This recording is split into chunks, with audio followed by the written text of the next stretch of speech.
setiap saya menuangkan makanan tuh, saya selalu berdoa, saya bilang sama mereka gini, kalian doakan orang-orang yang ngirim makanan buat kalian tuh sehat, banyak rezekinya, kalian tetap makan. Belakangan ini saya lihat pagarnya itu udah dikasih kawat berduri, mungkin biar monyetnya enggak. Dan itu saya ngelihat ketika ngasih makan tuh monyet itu robek pahanya. Nah pasti dari kawat berduri itu kan. Oh iya. Dan belum lagi saya ngelihat itu tanahnya. Ini monyet masuk, bukan monyet yang masuk ke tempatnya manusia loh yang masuk ke tempatnya monyet. Oh iya. Betul nggak? Iya, benar. Balik lagi kepada memang saya tidak lahir di sini, tapi Bali itu udah jadi seperti rumah saya. Ya kan, bahkan mungkin kalau di tempat kelahiran saya, di keluarga besar saya, kita tuh punya makam keluarga. Saya itu tahun kemarin tuh sampai saya bilang sama mama saya bilang, "Mah, izin, kalau saya mati, mungkin saya tidak dimakamkan, jangan bawa jasad saya pulang, biarin saya mati di Bali," saya bilang, karena kan saya kepikiran mereka nih siapa yang ngurusin. Betul nggak? Bahkan saya pun ngeliatin monyet aja, saya kadang sering sambil berdoa, kalian doain, maksudnya saya sehat, terus orang-orang yang bantuin kita sehat, kalian tetap makan. Dan mereka tuh dengan makan itu seneng banget.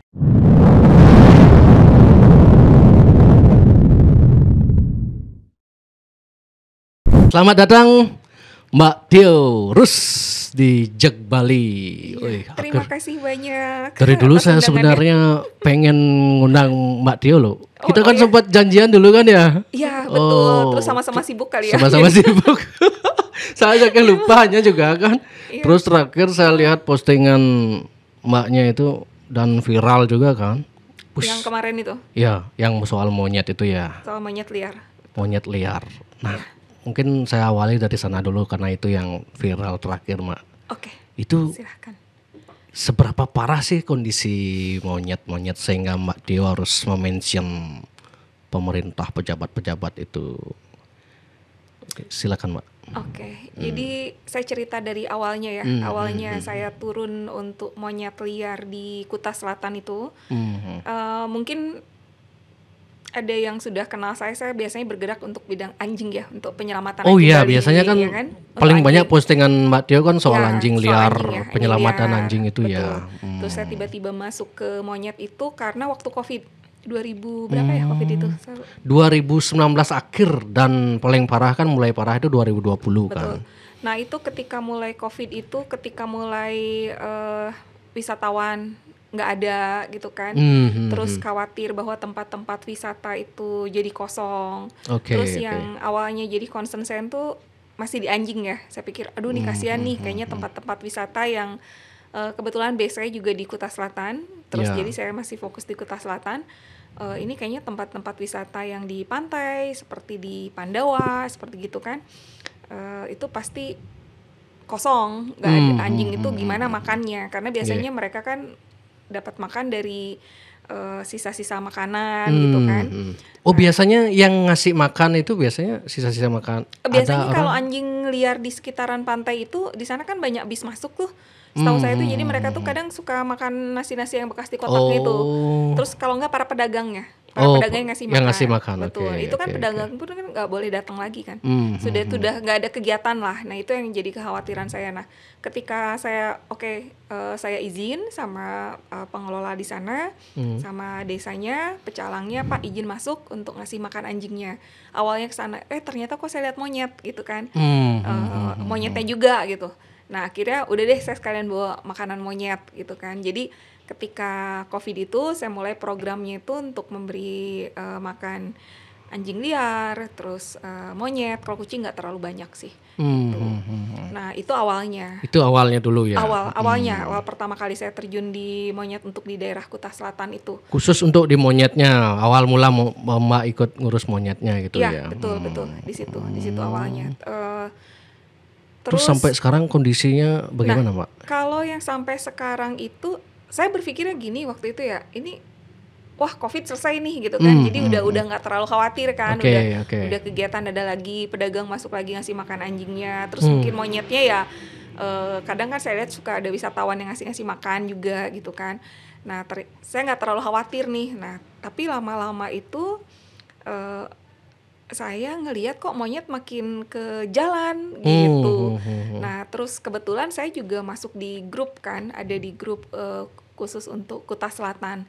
Di dalamnya itu kan ada Pak Camat juga, ada warga-warga, para tokoh klien gitu. Itu sering saya baca juga kok mulai banyak laporan monyet masuk ke warga gitu kan. Oh iya, sering viral kan iya, gitu kan. ya Ya. kan, terus saya mikir wah ini kayaknya kelaparan lagi kan mereka gitu. Jadi karena kelaparan ini akhirnya saya turun lagi. Nah, ketika turun ini saya kaget. Jadi yang viral kemarin itu di Green Ball. Pernah ke Green Ball? Pernah nggak? Kebetulan Belinya ke- belum. Saya di pantai Batu Jaran, Melasti, Pandawa, Ke Green Ball-nya belum belum pernah ya? kayaknya. Nah, belum. itu Green Ball itu Itu yang banyak monyet di sana ya. banyak. Oh. Jadi saya itu ngasih makan sekitar ada 7 sampai 8 kelompok monyet. Satu kelompok berapa monyet tuh? Oh, banyak, bisa nyampe Banyak. 100 lebih. Buset. Banyak itu Gila. kalau dilihat kayak di video saya itu banyak itu. Di pinggir Sepuluhan pantainya ya. itu banyak monyet. Itu mulai dari pintu masuk. Pintu masuknya itu ya? Dari pintu masuk Green Ball-nya itu. Jadi itu juga kan sekarang udah jadi jalan bypass juga ya. Nah, jadi jalurnya saya waktu Covid itu ngasih makan dari Melasti, Green Ball, Pandawa, sampai ke Gunung Payung. Gitu. Nah, Gunung Payung juga waktu itu ketika saya masuk Covid itu kan masih cuman ada lapangan golf aja. Dan itu pun monyet ada 2 kelompok yang saya lihat kan. 2 kelompok, oke lah masih ada hutannya, saya lihat atau pohon-pohonnya gitu kan, nggak masalah. Nah, ini juga sebetulnya mengkhawatirkan juga yang di mana namanya yang di Gunung Payung ini. Gitu. Nanti next kita bahas yang di Gunung Payung ya. Nah, yang di Green Ball ini waktu Covid itu saya ngasih makan di pinggir tuh masih banyak hutan, kanan kirinya begitu masuk Green Waktu Ball Covid tuh. itu dulu Waktu masih COVID, banyak hutan. Betul, masih banyak. Ya mungkin bukan hutan kali ya, itu milik Artinya warga, pohon apa gitu pepohonan ya. lah, masih rindang lah, masih rindang, hijau betul, lah gitu ya. Betul.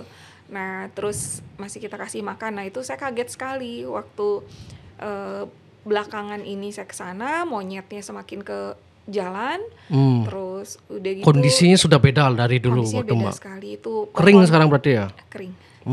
Pohonnya sudah ditumbang, ya mungkin sudah terjual. Oh. Karena waktu itu kita juga memang lihat pelang itu sudah sudah ada pelang milik PT ya gitu. Oh gitu. Betul. Oke, Jadi oke. saya waktu itu memang ngasih makan di depan pelangnya itu kan udah kelihatan milik PT, tapi Termasuk shock juga. tebingnya dikeruk juga di sana. Ada pengerokan tebing. Itu yang sebelah kanannya Oh, ya, sebelah kalau kelihatan kanannya. dari video itu ya. Jadi kelihatan dari video itu, jadi itu menurut warga sana itu 2 proyek yang berbeda. Gitu. 2 pemilik yang berbeda. Oke, Itu yang sebelah oke, sana tuh oke, kayaknya oke. Melastinya. Iya, Karena kita iya, bersebelahan iya. antara Green Ball dengan Melasti yang lagi dikeruk gitu. Nah, itu proyek dari WNA lah katanya gitu. Nah, kebetulan yang saya kasih makan ini saya ketika kaget udah dibabat habis. Nah, saya mulai bingung, apalagi itu udah dibangun tembok juga. Dibangun tembok juga. Dibangun tembok juga. Dibangun tembok, yang saya khawatirkan adalah saya tuh bingungnya gini, kalau nanti temboknya udah jadi semua, di mana saya kasih makan monyetnya? Oh iya ya. Iya. Masuknya nggak bisa jadinya gitu. Nggak mungkin bisa. Ya kan itu kan pasti sudah. Dan monyet-monyet itu kemana dia nanti gitu? Nah, Pasti itu dia liar juga kan? karena dia itu nggak mungkin dari di video itu ya, kan itu tanah kosong ya. Itu monyet itu nggak mungkin kalau misalnya udah ditembok semua nih, dia lompat ke sebelahnya lagi itu karena udah ada kelompok monyet lain. Mereka beda kelompok aja udah pasti Kalau perang. beda kelompok itu monyet perang dia? Perang. Oh gitu. Iya, itu di satu jalan Green Ball aja saya itu mungkin ada 1, 2, 3, ada 5, 6 kelompok sampai ke pantai, 6 kelompok Buset. monyet. Itu mereka nggak mungkin saling berdekatan, tarung mereka. Oh gitu. Kalau monyet tuh beda circle gitu. Iya dia- beda. Meskipun satu gang nih atau satu jalan itu ada 2 kelompok monyet, mereka nggak mungkin mau gabung. Itu pasti perang. Istilahnya keluarga itu berarti ya mungkin ya. Keluarga. Berarti monyet-monyet yang liar itu viral belakangan ini itu dia pasti karena kelaparan itu. Monyet-monyet yang liar itu ya, yang sampai ke pasti. pasti karena kelaparan ya. Pasti kelaparan. Karena gini loh, monyet itu kita bedakan ya monyet liar dengan monyet yang sudah terbiasa, misalkan seperti di Uluwatu atau di Sangihe, itu mereka terbiasa bertemu dengan manusia atau wisatawan kan gitu. Kalau monyet liar itu cenderung takut loh. dengan manusia takut. Awalnya itu mereka waktu saya kasih makan tuh takut, nggak mau ngedeketin. Baru dia kabur ya? Kabur.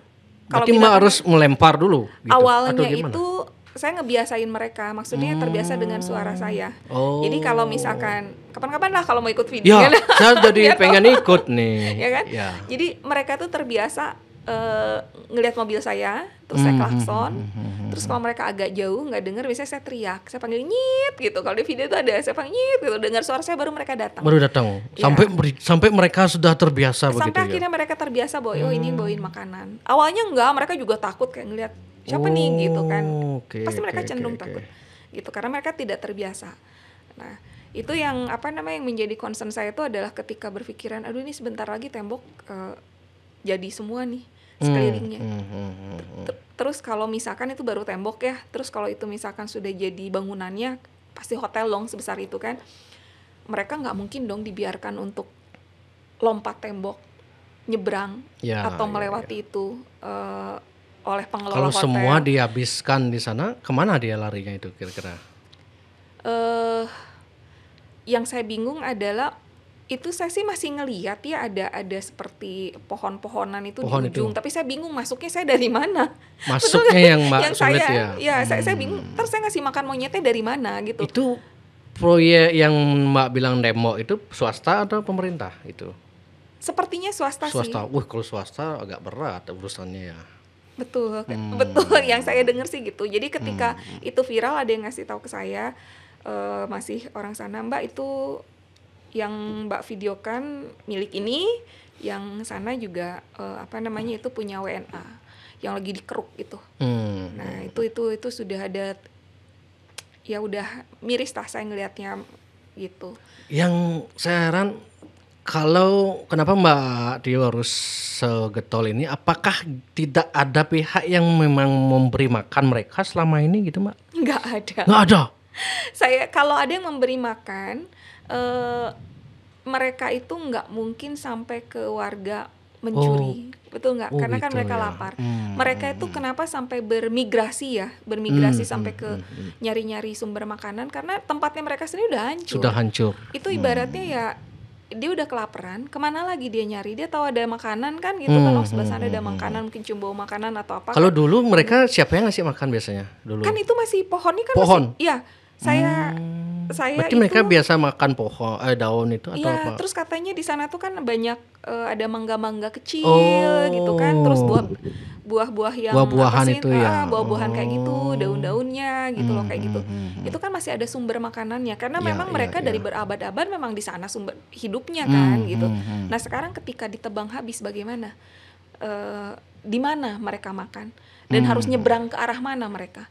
Gitu. Itu yang menjadi kekhawatiran saya, karena sebetulnya kalaupun tidak dikasih makan itu pasti mereka akan merangsak masuk ke perumahan warga, ke villa, ke hotel. Di sekitar sana banyak perumahan warga, Mak. Villa, perumahan warga asli udah mulai villa sih ya kebanyakan kayaknya. Udah mulai pembangunan warung-warung di bypass barunya itu gitu kan. Dan itu pun di bypass barunya itu antara Green Ball dan Pandawa saya ngasih satu kelompok monyet lagi. Dan itu mereka udah rutin nungguin saya. Gitu. Nungguin mereka tuh di situ. Begitu mobilnya Mbak Dio lewat langsung diserbu gitu ya. Mereka nunggu. Langsung deketin, ngeliatin gitu. Jadi di situ saya sudah kadang ada ikatan batin istilahnya gitu ya. Mungkin kan, oh ini mama datang. Iya. Gitu mereka udah tahu saya titip gitu, udah tahu itu mereka pasti datang gitu. Yang saya herankan gitu loh Mbak.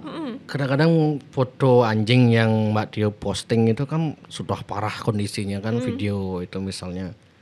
Kalau saya biasanya lihat anjing gitu kan, saya deketin aja udah giginya udah kelihatan udah mau ngamuk dia kan, sehingga akhirnya takut. Gimana cara Mbak Dio biasanya kalau di situasi di lapangan gitu? Kalau misalkan ini juga saya kayak anjing, kayak monyet saya mempelajari ya, tapi mempelajarinya kan secara otodidak, jadi karena saya terjun ke lapangan kan, jadi saya mempelajari gimana gitu kan. Kayak anjing itu saya nih sering diminta oleh dinas peternakan, karena biasanya kan di Badung ya, kayak misalkan ada gigitan, ini anjing galak gitu kan. Tapi ya alhamdulillah setiap kita ambil gak pernah dia gigit saya, gak pernah. Yang dibilang galak itu enggak, malah mereka menjadi manja di tempat kita.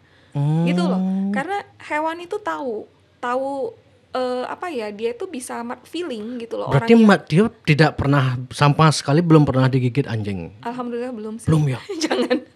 Oh, mudah-mudahan enggak kan, artinya selama ini tidak pernah ada pengalaman begitu kan? Enggak sih. Berarti harus gimanain itu kalau anjingnya dipolosin dulu di dekat. Kan kita nangkep juga, misalkan nih anjing yang dibilang galak kan kita nangkep misalkan dengan dinas gitu kan, kita nangkep dibantu dinas ditulup gitu kan, terus kita masukin ke shelter. Artinya itu kalau dengan hewan liar itu jangan dibiasakan untuk dipaksakan dia deket sama kita gitu loh. Oh gitu. Biarkan dia yang ngerasa nyaman dulu dengan kita. Oh, pelan-pelan artinya. Pelan-pelan, betul. Nah, seperti misalkan kita ngobrolin anjing ya, itu saya sering kali di tempat wisata itu dapat laporan anjingnya gigit wisatawan. Nah, itu sebetulnya saya yakin gara-garanya itu banyak orang yang merasa bahwa saya suka anjing, saya dog lover loh, gitu kan. Karakter anjing tuh beda, apalagi anjing Bali. Ya kan? Jadi dia tuh, aku juga punya anjing kok. Jadi dia pikir dia mau main pegang aja. Jadi kan anjing itu sebenarnya bukan gigit, dia snap, kan dia jangan pegang gua gitu loh kasarnya kan kayak gitu. Nah, itu dah. Kadang-kadang ada anjing yang istilah Balinya kan boh gitu, artinya dia dipegang nggak bereaksi. Betul. Ada yang dipegang gitu. Itu memang penyebabnya apa itu? Bukan Karakternya? sama aja kayak orang. Misalnya saya baru ketemu beli terus saya langsung pegang kepala beli, seneng nggak? Oh. Anjing juga pegang gitu. Jadi kadang tuh saya Gitu. ngasih tahu jangan main pegang lah, meskipun ngerasa saya suka anjing kok, anjing kan tidak semua suka. Atau lagi dia tidur mesti dipegang suasana untuk memperlihatkan kita sayang sama anjingnya, nggak begitu. Kalau anjing dicuekin itu pasti cuek kok. Sama seperti misalkan kayak ke monyet ya. Awal saya mempelajari karakter monyet, saya juga takut awalnya kan. Kalau diserbu gimana gitu kan. Terus giginya lebih gede dari anjing lagi kan. Betul. Gitu saya juga takut gitu kan. Maksudnya saya bukan ahlinya monyet gitu. Kalau kan. monyet nggak ada pengalaman diganasin gitu sampai di gitu. Oh pernah, waktu itu rebutan anak kucing. Kalau itu beda. Beda.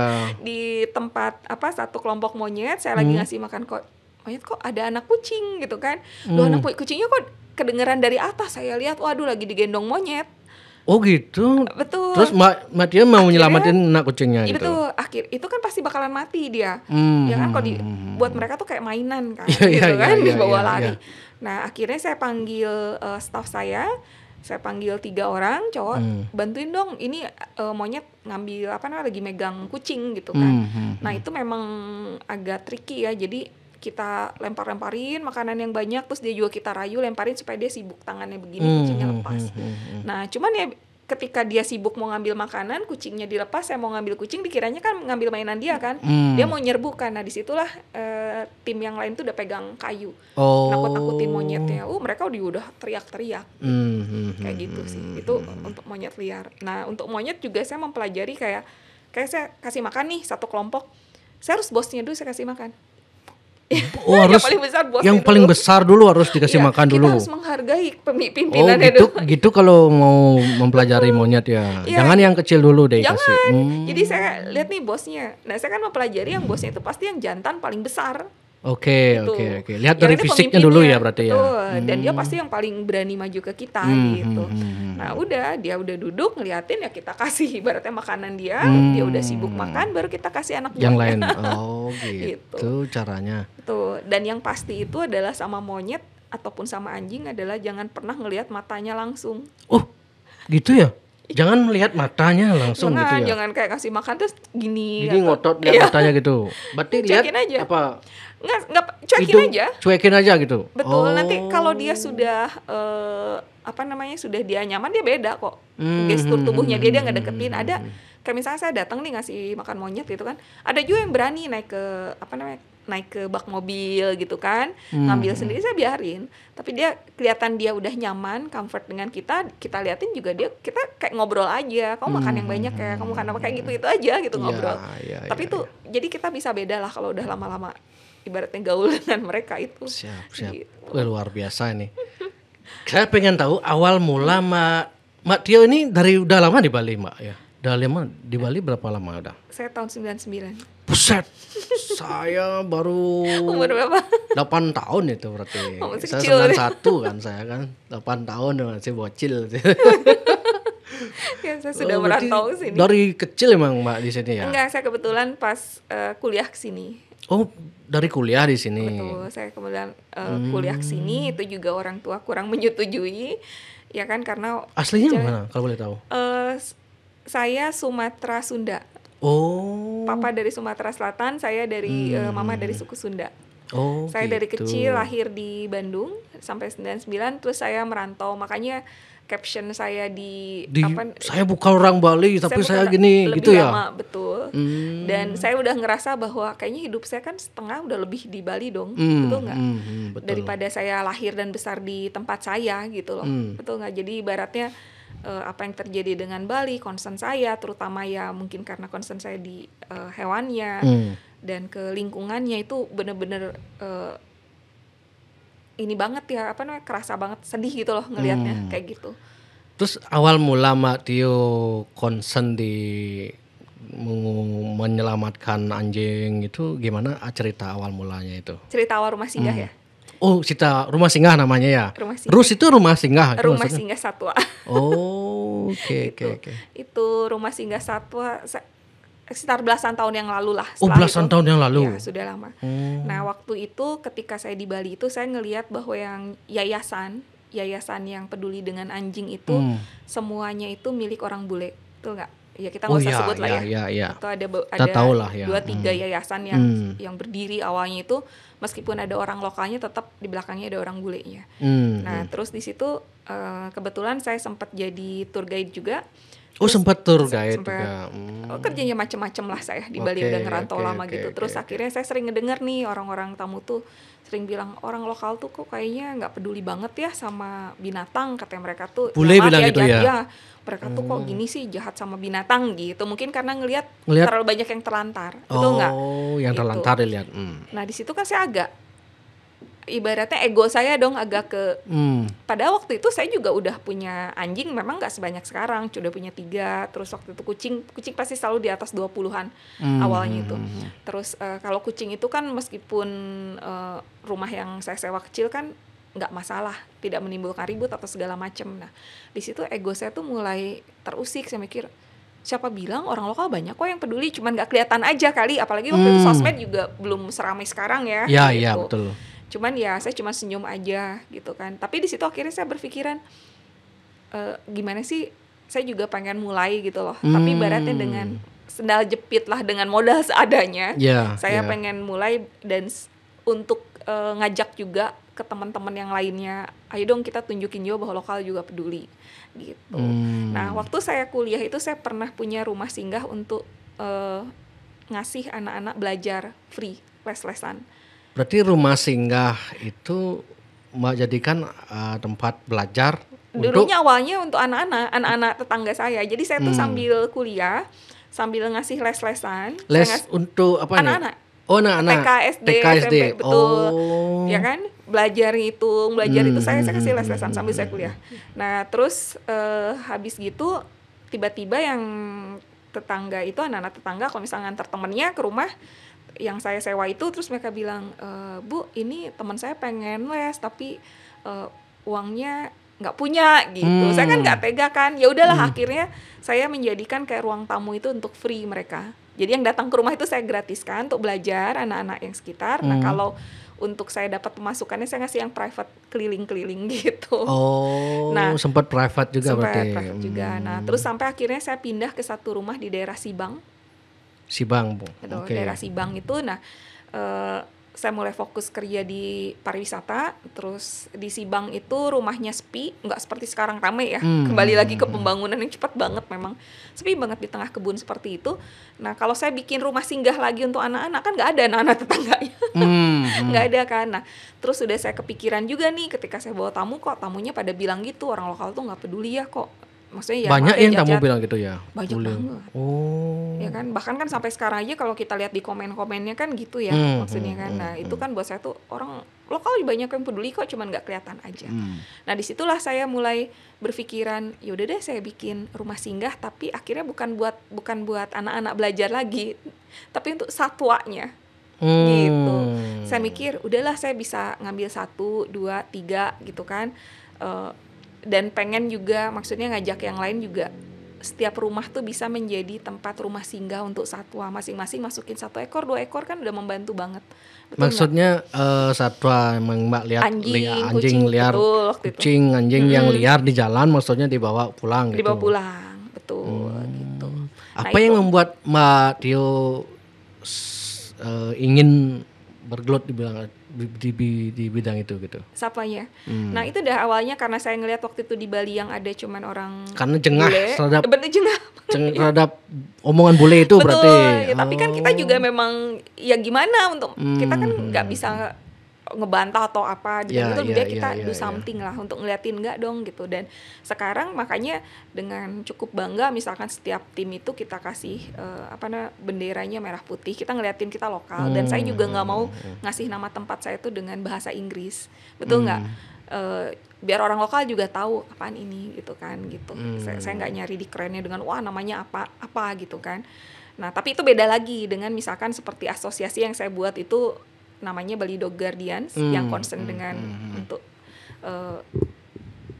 penyiksaan hewan, tukang RW kayak gitu, itu beda lagi. Karena kita juga pengen menarik perhatian dari luar untuk ngedukung gerakan kita juga kalau yang itu. Iya. Itu kalau anjing-anjing, kucing, terus yang Mbak Tio selamatkan kemudian itu misalnya semua dibawa pulang, Mbak? Misalnya ada yang terlantar tuh dibawa pulang atau diobatin atau diselamatkan aja nanti dibiarkan lagi gitu atau gimana? Saya sih biasanya bawa pulang ya. Bawa pulang? Iya, kalau yang sakit itu. Jadi yang biasanya yang saya ambil itu yang sakit, yang kemungkinan dia nggak mungkin survive di jalanan. Kan saya juga sambil ngasih makan anjing kan. Kalau dia misalkan sehat, paling cuman kurus doang, dan kemungkinan tempat di sana aman ya saya biarkan. Karena bagaimanapun shelter atau rumah singgah itu kan bukan tempat yang baik ya untuk karena terkurung kan mereka. Terkurung, betul. Kalau mereka misalkan nih kayak saya di pantai ngasih makan gitu kan. Sekarang saya kan ngasih makan monyet sama anjing juga di pantai. Kalau saya bawa kan kasihan mereka stres. Lebih baik kan mereka tetap di sana kalau lingkungannya aman, mereka bebas jalan gitu. Tapi yang penting kan kita juga anjing yang kita kasih makan juga kita vaksin dan kita steril. Jadi tidak menimbulkan termasuk masalah. Vaksin juga ya. Vaksin juga itu satu keharusan. Gitu. Misalnya kalau terus-terusan begitu kan penuh nih tempatnya Mbak. Gimana kemudian perputaran itu gimana itu? Setelah sudah bagus kondisinya dilepas lagi atau gimana atau? Saya kebetulan nggak pernah ngelepas. Oh nggak pernah ngelepas? Nggak pernah ngelepas. Karena saya kasihan. Contoh ya kalau kita misalkan. Terus kalau terus-terusan menumpuk gimana caranya Mbak? Makanya itu tambah besar tanahnya yang saya sewa. Terus tambah besar gitu ya Mbak ya? Tambah luas lah. Tambah luas jadinya. lah gitu ya. Betul. Awalnya dari rumah singgah saya awalnya cuma 1,5 are, sekarang kan di 3 tempat di 3 kabupaten itu, yang satu 15 udah 30, yang satu 6 36 38 are sudah. Wush, gila. Untuk Lampung semuanya gitu. Termasuk yang di Gunung Agung 2017 ya. Waktu Gunung Agung meletus itu kan Mbak juga saya turun, sering terjun. saya lihat ya ke Karangasem ya. Betul, kita terjun ke Gunung Agung. Nah, yang waktu di Gunung Agung juga yang saya fokuskan waktu itu adalah saya kasih tahu tim juga. Jadi waktu itu ada 2-3 tim yang naik. Ambil hewan yang masih kecil, bayi, menyusui, sudah tua, cacat, sakit. Itu yang kita fokuskan, kita bawa, kita relokasi, kita bawa turun ke penampungannya. Nah, kalau anjing yang dewasa itu kita biarkan, kita kasih makan. Dianggap masih bisa menyelamatkan diri lah kalau ada. Betul, kalau sampai terjadi erupsi mereka masih bisa lari. Tapi kalau yang saya sebut tadi kan nggak mungkin dia lari. Gitu. Jadi kita ambil. Nah, akhirnya kan saya tampung tuh. Nah, setelah tampung itu selesai kan erupsinya. Nah, mereka udah ada yang sehat, yang kecil jadi besar gitu kan. Apa saya tega balikin lagi ke gunung? Iya. Iya kan? Saya nggak tega ngelepas. Jadi akhirnya sampai sekarang masih ada di Karangasem. Di Karangasem. Di Karangasem masih ada itu. Di Karangasem masih ada dan warga sekitar sana yang jadi ibu-ibunya yang ngurus mereka. Nah, gitu. Jadi pertanyaan saya, Mak Tio ngurus itu kan otomatis butuh pembiayaan dana itu. Itu dari mana dananya itu, Mbak? Awalnya itu ya ketika saya bikin rumah singgah itu, itu banyak keluarin dari dana pribadi. Karena siapa sih yang sosmed belum kayak sekarang kan? Betul nggak? Ini baru belakangan aja kan? Berapa tahun gitu. Terus juga siapa sih, saya cuman orang yang nekat gitu kan dengan tempat yang sederhana, kalah lah dengan yayasan yang ada shelter gitu segala macam. Jadi ya dari saya sendiri dulu awalnya. Awalnya ya, dulu, betul. Akhirnya banyak teman-teman support gitu ya. Akhirnya mereka mulai banyak mengenal segala macam dan banyak yang memberikan bantuan, sumbangan, dan akhirnya berkembang seperti sekarang kan. Karena kan kalau nggak salah Mak, dia buka open donasi juga kalau nggak salah ya di media sosial. Betul, karena kalau tanpa open donasi dari mana? Betul. Kalau pemerintah ada support dana nggak Mbak? Kalau boleh tahu? Nggak ada. Nggak ada? Baru sama sekali nggak ada? Tidak ada. Baru satu tahun belakangan aja itu dari Badung itu memberikan bantuan dari dinasnya karena kan mungkin dilihatnya kita banyak juga bantu mengatasi anjing liar ya. Itu mulai memberikan bantuan untuk makanannya betul. Tapi kan anjing tidak cukup hanya makanannya, betul nggak? Saya juga harus bayar stafnya segala macam. Tapi kalau total Mak, kalau boleh tahu kos kalau Mak urus itu tuh kosnya per bulan berapa Mak? Kalau berapa anjing, kucing atau apa tuh yang di sana? Saya punya monyet juga 5. Monyet 5. Anjing juga. Berapa? Anjing itu total semua lah. Kurang lebih saya bilang angkanya naik turun di angka 500-an sekarang. 500? Gila. Kenapa saya bilang naik turun angkanya? Karena kan hampir setiap hari juga kita turun ke lapangan. Turun ke lapangan, bisa naik, terus? Nah, tapi kan tidak semua survive. Terus yang tua juga ada yang mati juga dong. Ada ada pergantian. Tapi ya angkanya pasti makin lama makin naik, makanya menjadi angka segitu. Gitu loh. Nah, kalau kucingnya ada di bawah 100 ekor lah kalau kucing. Nah, itu monyet itu saya punya 5 ekor. 5 ekor. Dengan ratusan begitu, biayanya berapa itu? Kalau kita bicara anjing aja yang paling besar ya, itu 6 sak beras setiap harinya. Di luar dengan 500 anjing itu 6 sak beras ya. 6 sak, satu saknya 25 kilo. Ya kurang lebih seperti itu. Kurang lebih berapa budgetnya tuh per bulan kalau boleh tahu? Lumayan ya, dia nyampe di atas 100, belum gaji staf saya juga sampai kan banyak. Gaji semua staf itu ratusan berarti. Nyampe lah. Gila. Ya, cuman kadang juga saya juga berpikir gini ya, awalnya saya berpikir dari mana sih uangnya, betul nggak? Apalagi sekarang saya kasih makan monyet kita bicara ngasih makan monyet aja. Saya dari COVID itu cuman ada ngebudgetin kayak 300.000 bawa biskuit, kacang, terus udah gitu lama-lama naik sampai sekarang ini kalau saya sekali turun itu di atas 2 juta sampai 2,5 juta sekali turun untuk ngasih makan, mulai dari tambahan nih, saya ngasih makan di Geger juga sekarang. Geger, Gunung Payung, di jalan bypassnya, terus masuk ke Green Ball. Nah itu ada 7 sampai 8 kelompok monyet, itu 2 juta sampai 2,5 juta. Dan saya ngasih makan itu 1 minggu tuh ada 2 sampai 3 kali. Gitu. Bisa dikaliin aja. Cuman ya saya balik lagi ya, saya selalu percaya bahwa ketika kita melakukan ini, kita pasti tidak bisa ada tangan-tangan Tuhan yang membantu gitulah. Kita gitu tidak bisa melakukan pakai kalkulator manusia. Saya pernah nih iseng, bulan depan harus ada sekian. Kaget saya, dari mana uangnya? Betul nggak?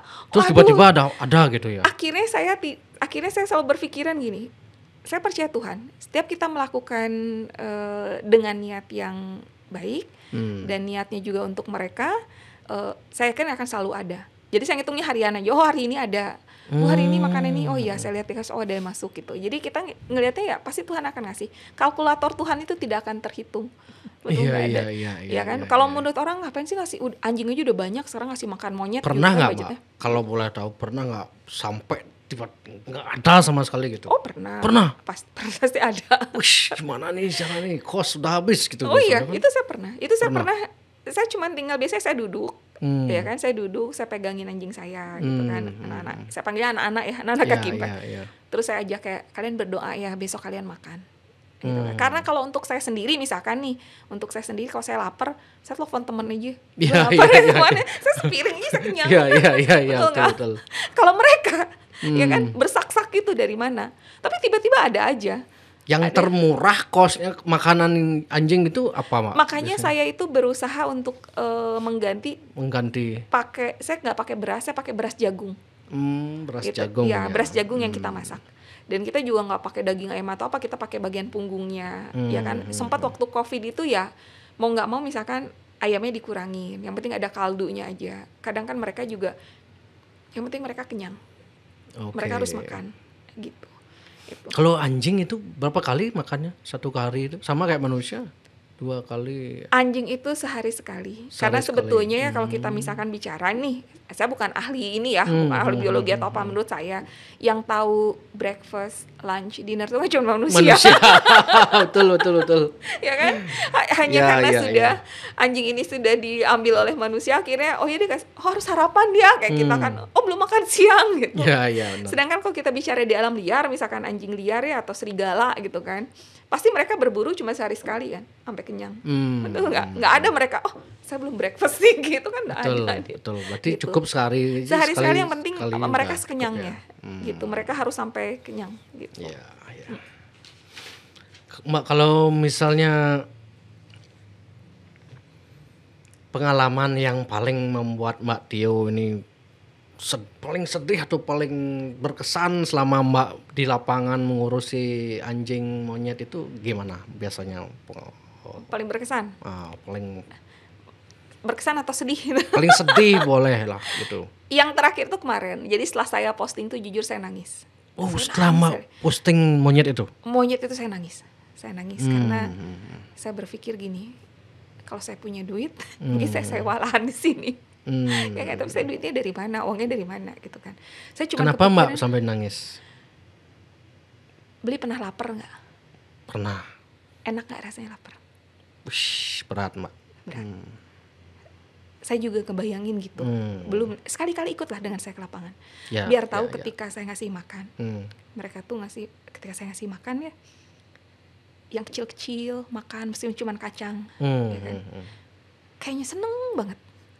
Ngelihat mobil saya tuh mereka seneng banget kayaknya, ya kan.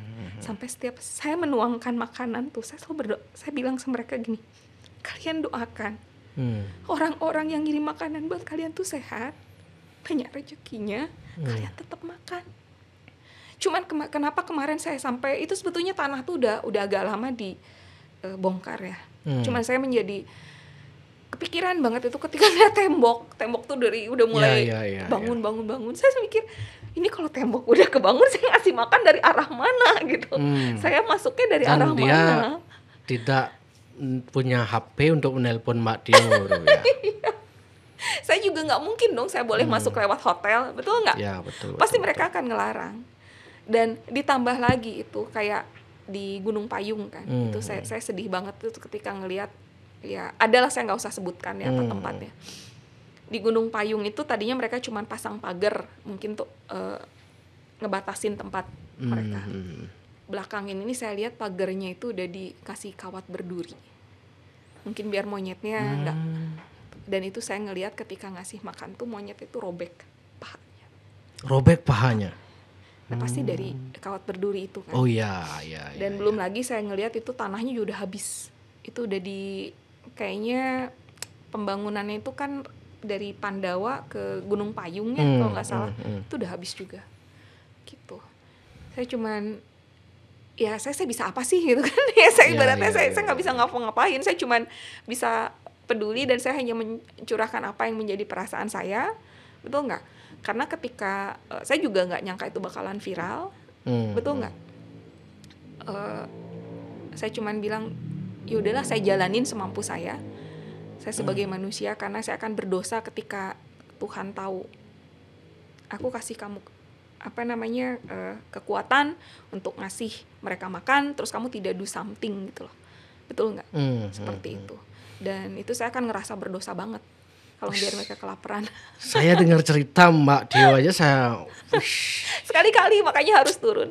Harus ngelihat gimana monyet itu kalau kita datang ke sana itu sudah seperti menunggu dari lama gitu ya. Iya, itu kepuasan batin sendiri.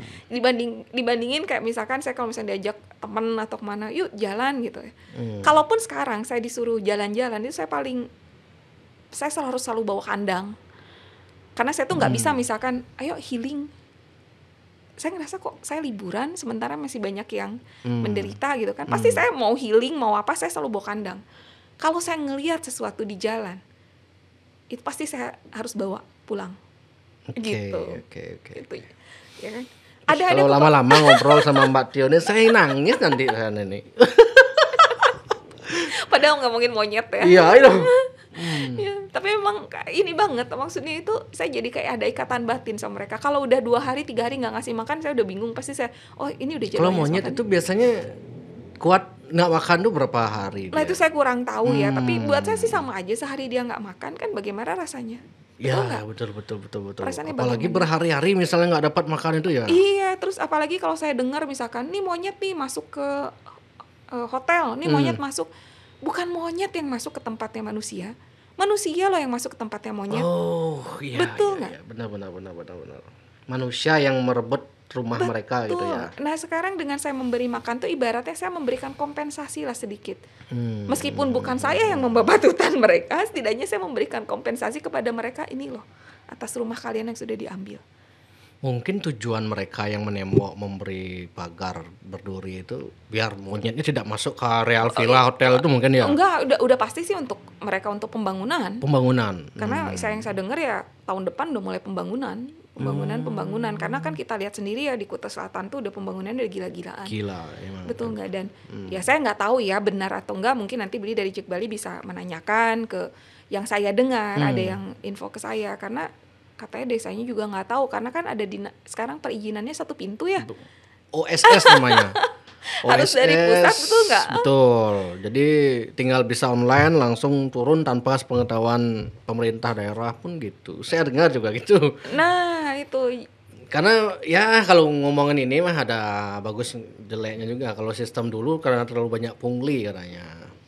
Pungli jadi untuk 1 MB sekian puluh juta gitu sehingga diambil alih oleh pusat gitu. Pusat ada juga jeleknya loh ini yang lain nggak tahu apa ini tiba-tiba ada pembangunan gini. Nah, makanya sekarang kayaknya lagi dicari solusi untuk gimana untuk Bali lah. Iya kan iya saya harapkan sih ya kalau boleh gitu kan maksudnya balik lagi kepada memang saya tidak lahir di sini tapi Bali itu udah jadi seperti rumah saya. Ya kan bahkan mungkin kalau di tempat kelahiran saya di keluarga besar saya kita tuh punya makam keluarga. Saya itu tahun kemarin tuh sampai saya bilang sama mama saya bilang mah izin kalau saya mati mungkin saya tidak dimakamkan, jangan bawa jasad saya pulang, biarin saya mati di Bali, saya bilang karena kan saya kepikiran mereka nih siapa yang ngurusin. Betul nggak?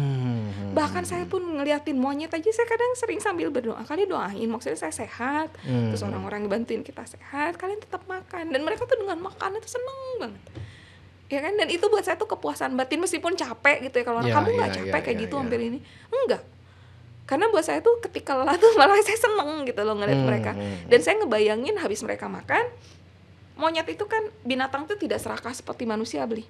Contoh gini, saya nurunin makanan, mereka sudah kenyang. Saya tidak tahu mereka tidur di mana ya. Bilanglah monyet yang saya di pinggir bypass nunggu. Mereka udah kenyang. Itu pasti saya nurunin stok bengkoang, misalkan itu yang agak tahan lama. Karena nggak mungkin saya nurunin pisang pasti busuk besoknya. Buat saya tuh hari ini saya kasih makan, saya turunin bengkoang 1 karung supaya nanti besok kamu kesini lagi makan lagi di sini, gitu loh. Ada stok untuk mereka. Setelah itu mereka pulang. Mereka tuh pulang tuh nggak bekal, nggak dibawain makanannya, dengan kenyang mereka pulang. Udah pemimpinnya jalan semua, nggak tahu kemana, mereka tidur, sisa makanannya dibiarin di situ. Itu mereka tuh nggak serakah, mereka yang penting mereka kenyang selesai, mereka hanya perlu makan itu selesai. Gitu. Dan mereka biasanya kalau binatang itu dikasih makan pasti sangat ingat dengan tuannya. Kalau manusia kan sekarang banyak yang bikin meme sudah sering dikasih makan malah nusuk berkhianat, nusuk dari belakang gitu. Ya. Makanya lebih mulia binatang gitu. Ya betul. Aduh. Makanya sih saya sih berharap, apalagi ya senang juga sih diundang Rejek Bali ya, maksudnya followernya ratusan ribu gitu kan, terus mungkin banyak yang tokoh-tokoh, betul nggak? Yang tokoh-tokoh Bali. Kebetulan masih podcast ya terbesar di Bali lah, kebetulan lah sekarang. Itu ya mungkin ada sedikit pesan lah, saya berharap Ya, lah, silakan, Mbak. betul nggak? Apa Saya yang, berharap kepada pemimpin, terutama kan apalagi ini mau gubernur nih gitu kan, tolonglah nggak bisa sih, misalkan oke lah kita OSS dari pusat, bisa nggak sih minta peraturan khusus untuk Bali aja? Jangan sampai terlalu begini gitu loh. Betul nggak? Karena yang di pusat kan nggak tahu Bali itu gimana sebetulnya kan. Iya betul. Sekarang kompleksitasnya nggak diketahui gitu. Sekarang gini ya, kayak misalkan saya tinggal di Kuta Selatan, saya juga sering kok kadang diminta kita misalkan kayak KTT nih, KTT pengamanan anjing, kita turun ngamanin anjing, betul nggak? Nah oke. Tapi kan ya mohon maaf ya, pejabatnya sendiri kalau datang ke Bali kan mereka dikawal, mereka nggak ngerasain macet. Betul. Yang ngerasain macet siapa? Masyarakatnya. Dia taunya jalan lurus aja. Kalau di sana macetnya parah sekali. Parah sekali. Itu karena apa? Pembangunannya. Betul nggak? Pembangunannya jadi menimbulkan masalah baru kan? Betul nggak? Yang saya herankan ambulan kalau lewat gimana gitu, misalnya kan yang terdesak itu ya. Iya, makanya mungkin pejabat kurang merasakan gitu kan. Makanya saya berharap kayak kemarin di caption, ayo dong turun salah satu ngeliat dong gitu kan. Betul nggak? Lihatlah. Jadi saya juga nggak tahu sih sebetulnya saya mau ngomong sama siapa, cuman ya udahlah saya curhat aja. Ternyata juga kok banyak yang nge-share. Artinya apa dengan viral tuh sebetulnya banyak yang merasa khawatir juga, betul nggak? Tapi nggak tahu harus bagaimana. Kita semua tuh nggak tahu, ya nggak? Nah saya sih berharapnya sekarang mau ada gubernur atau apa, tolonglah jangan alamnya ini loh, ya kan, supaya kesakralan itu kan juga nggak hilang. Betul. Kita bicara Trihita Karana, saya banyak belajar banyak Trihita Karana sebatas wacana gitu katanya. Ya kan, bukannya saya kan makanya di Bali itu buat saya itu kan keren banget, wah dengan lingkungannya, dengan isinya segala macam tuh balance banget. Saya sampai ini udah balance apa enggak sih gitu kan. Nah sekarang saya juga di caption juga saya bilang saya nggak tahu sampai kapan saya sanggup, karena makin lama jumlahnya makin banyak, betul nggak? Usianya Mbak pun semakin kita tidak tahu besok akan gimana kan. Iya betul, ini mau digimanain gitu loh. Mungkin buat mereka ya mohon maaf mungkin nggak peduli kali, monyet, cuman monyet aja. Sebuahan monyet gitu kan, ada palingan orang yang berpikir begitu kan.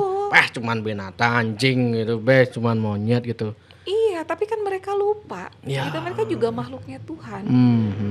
Betul nggak? Tidak semua tentang manusia gitu loh. Apa mungkin karena konsep Trihita Karananya Bali itu tidak ada hubungan harmonis antara manusia dengan binatang, itu mungkin ya? Mungkin saya kan Trihita Karana kan hubungan manusia dengan Tuhan, hubungan manusia dengan manusia, hubungan manusia dengan alam gitu. Ya kan Bali sebagai orang Balinya asli kan. Kalau saya kan cuma taunya dari baca kan. Kurang lagi satu, ada hubungan manusia dengan binatang lagi satu. dengan isinya kan. Isinya kan bukan semata-mata tentang apa namanya, kita bicara tentang dengan manusia aja kan. Betul nggak? Ada binatangnya. Itu kan yang menjaga keseimbangan alam. Betul. Betul nggak? Seperti itu. Oke Mbak Tio, terima kasih sudah berkenan hadir ke sini. Terima kasih banyak undangannya. Jadi sangat jarang ada orang kayak Mbak Tio ini yang bergelut. Nggak ada kerjaan lain selain ini Mbak?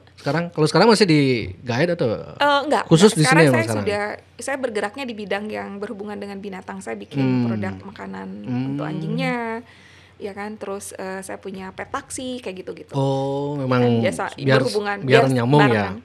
Biar barengan semua. Siap. Pokoknya sehat selalu Mbak Tio. Amin, terima kasih. Ratusan binatang yang Mbak Tio selamatkan, bahkan kalau dari dulu yang kalau bicara selamatkan sudah ribuan mungkin ya. Mungkin sudah ribuan. Ibaratnya gini, kalau buat saya itu ya tentang binatang tuh kenapa melakukan ini, ibaratnya semoga apa yang saya lakukan mengurangi sedikit dosa saya di dunia sebelum saya mati. Karena at the end apapun yang kita lakukan itu tujuan akhir kita semua adalah kematian. Ya, kematian itu pastilah itu. Pasti semua. Bahkan termasuk untuk yang mohon maaf ya para pejabat pun semoga mereka juga berpikiran ke sana.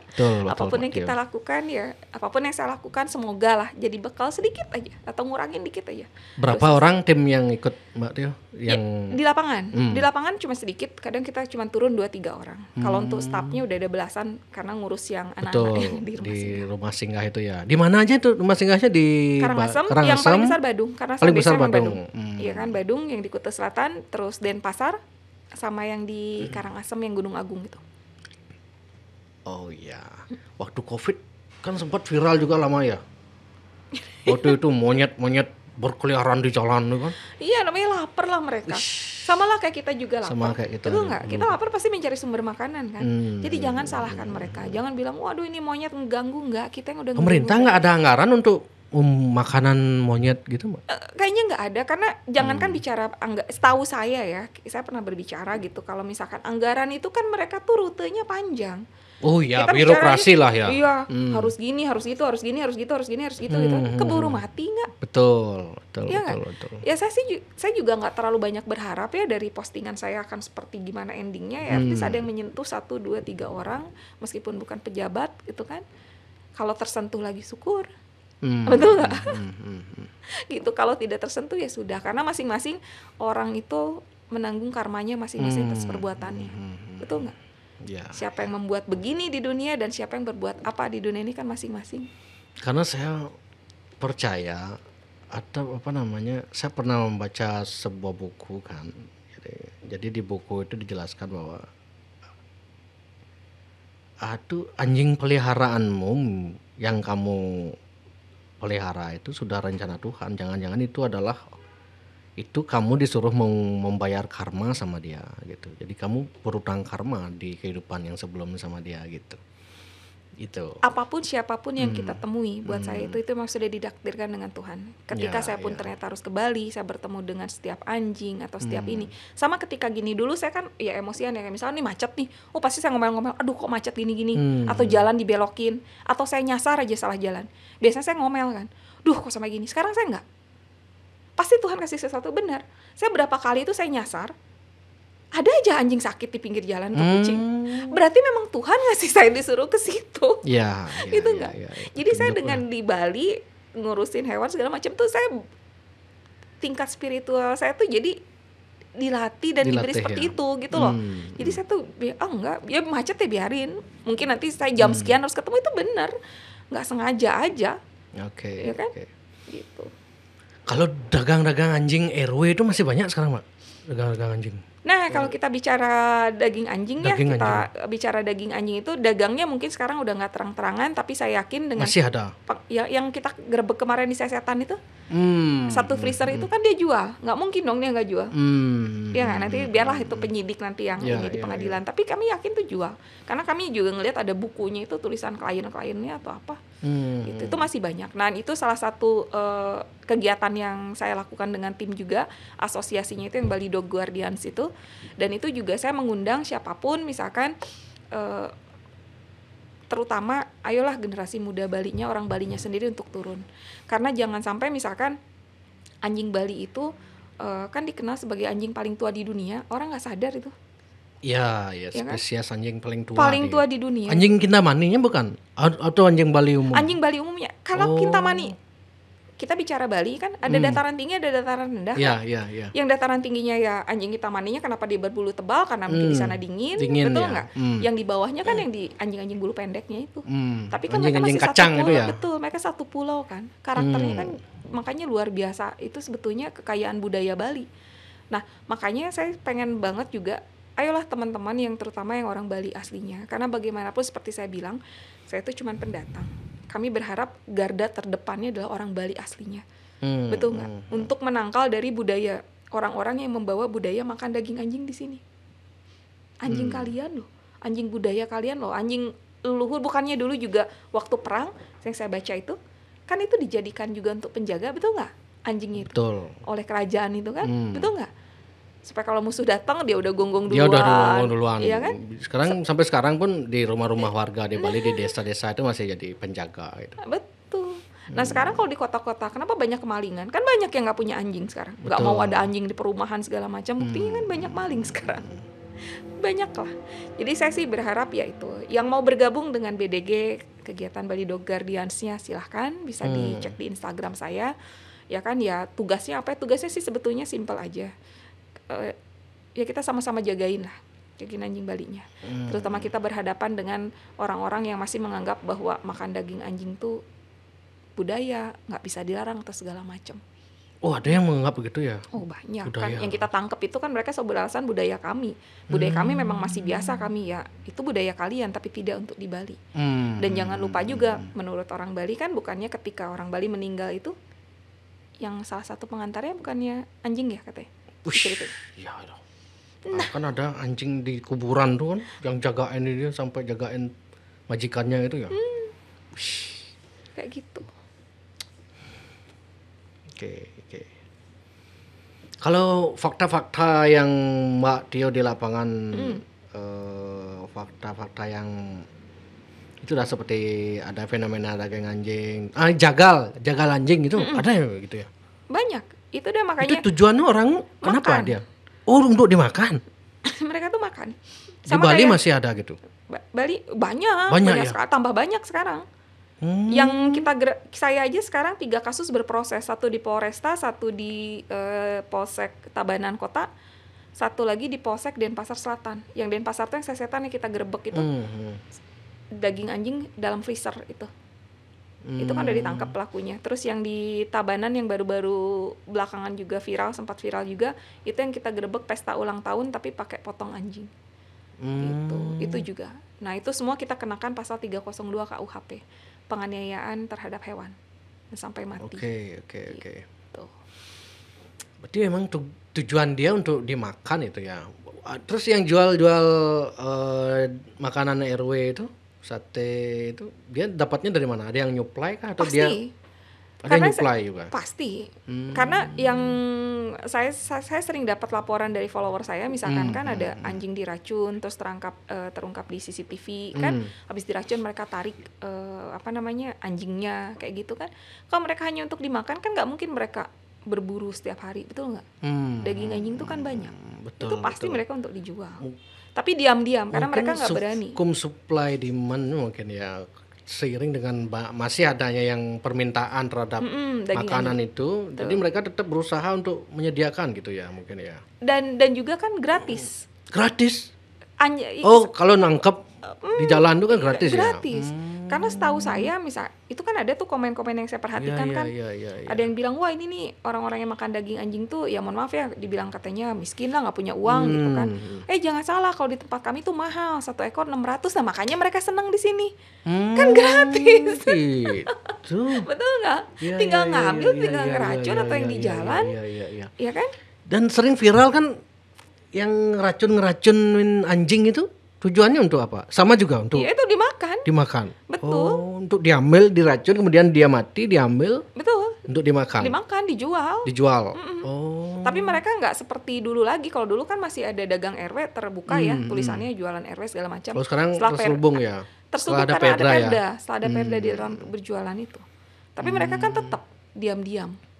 Betul. Inilah diperlukannya kontrol dari masyarakat. Kontrol dari masyarakat itu siapapun yang masih melihat pembunuhan anjing atau sampai yang berjualan bisa dilaporkan kok. Kan sekarang ada beberapa asosiasi lain juga sama gerakannya seperti kami, atau bisa ke Bali Dog Guardians juga bisa. Terus kalau anjing-anjingnya Mbak itu pernah ada yang nawarin misalnya, Mbak apakah anjingnya Mbak Tio ada yang mau dijual gitu? Pernah nggak ada yang gitu nawarin? Oh mereka nggak berani. Nggak berani biasanya, ya, karena udah tahu Tio nanti gue viral nanti gitu. Ya. Nah itu juga kalau bicara tentang ini anjing ya, itu saya itu pelopor yang bikin sayembara loh untuk yang tukang racun anjing tuh, ya kan? Sempat lihat nggak beberapa postingan tuh biasanya itu kasih sayembara. Ada orang ngirim CCTV misalkan, ini nih kita kan nggak tahu dong siapa, ya kan? Awal pertama kali bikin sayembara itu ada anjing yang digebuk. Terus udah gitu cuman kelihatan si pelaku ini dipukul sama pemilik anjing, topinya jatuh. Dia bilang, "Kak, nggak ada CCTV tapi ini si pelakunya pakai topi ini." Oh, saya posting topinya. Siapa yang tahu orang ini suka pakai topi ini, ya kan? Dia yang pukul anjing di daerah Kuta Selatan tuh, ya kan? Saya kasih reward 2 juta. Yang mau nambahin silahkan. Oh, mulai follower saya nambah 100, 500 tuh. Sampai akhirnya kita kena di 12 juta itu berapa tahun yang lalu. Ya kan? Itu. Nah, terus yang terakhir itu kita sayembarakan tuh yang pukul anjing di Jimbaran, di Klan, di Pantai Klan. Pantai Klan, ya, yang anjing putih itu ada kelihatan CCTV-nya. Kita kan nggak tahu itu siapa. Udah, sayembarain lagi, kena 17 juta lebih. untuk nangkep dia. Jadi kan orang pada ngasih tahu, oh di sini nih rumahnya. Yang penting sudah jelas dia rumahnya di sana dan dipastikan itu orangnya. Informan pertama dia yang dapat. Dia yang dapat. Dan kita akan lindungi gitu ya. Soalnya gini, maksudnya mereka tuh biasa berburu anjing. Oh gitu, untuk kan? dijual kan? Entah dijual, entah dimakan, alasan apapun. Sekarang kita balik aja, kita buru mereka, biar tahu rasanya diburu itu seperti apa. Itu yang jagal-jagal anjing itu orang Bali asli atau bukan? Oh kalau ini bicara ini, iya. Surit, ya nggak salah. Iya, pokoknya yang masih makan daging anjing lah. Oke, siap Mbak Tio. Iya, Bli. Terima kasih banyak ini. Pokoknya tetap semangat dan tetap sehat selalu semoga. Amin. Terus berarti next terus masih tetap akan di dunia ini Mbak ya? Selama saya masih diberi umur, kesehatan, dan diberi kepercayaan oleh orang-orang baik untuk menyalurkan sebagian rezeki mereka untuk hewan-hewan yang ada di Bali, saya akan terus melakukannya. Siap. Terima kasih. Semoga ceritanya Mbak Tio semua didengar oleh pejabat-pejabat. Ini kebetulan banyak ini podcast Cek Bali ditunggu-tunggu terus ini sebenarnya. Iya, oke Mbak, terima kasih Mbak ya. Sama-sama. Semoga sehat selalu, kita tutup. Kapan-kapan ikut ya. Ya. Wih, iya loh. Saya pengen ikut tuh. Terutama yang soal monyet di selatan itu ya. Iya, itu kan bisa biar ngelihat sendiri seperti apa lingkungan di sana. Jadi. Oke, nanti saya hubungi Mbak kalau kapan kesana lagi Mbak? Kapan kesana lagi? Pokoknya saya ada seminggu sampai 3 kali. Anytime misalkan kayak misalkan Mbak saya minggu depan atau enggak, itu nanti saya kasih tahu harinya. Masalahnya Mbak, kalau saya mendengar aja Bali Selatan udah bayangannya udah macet parah itu. Pakai jalan tol. Ya, nanti mungkin saya naik motor ya ke sana mungkin. Naik motor gitu biar seru lah ya. Iya, Oke, biar ngelihat sendiri berpetualang kan, sama Mbak Tio kan. Dan monyet-monyet, biar saya kenalkan kawanan monyet saya. Ini kok sama muka kayak saya nih. Oh, gantengan mereka lebih berburu. Oke Mbak Tio, terima kasih.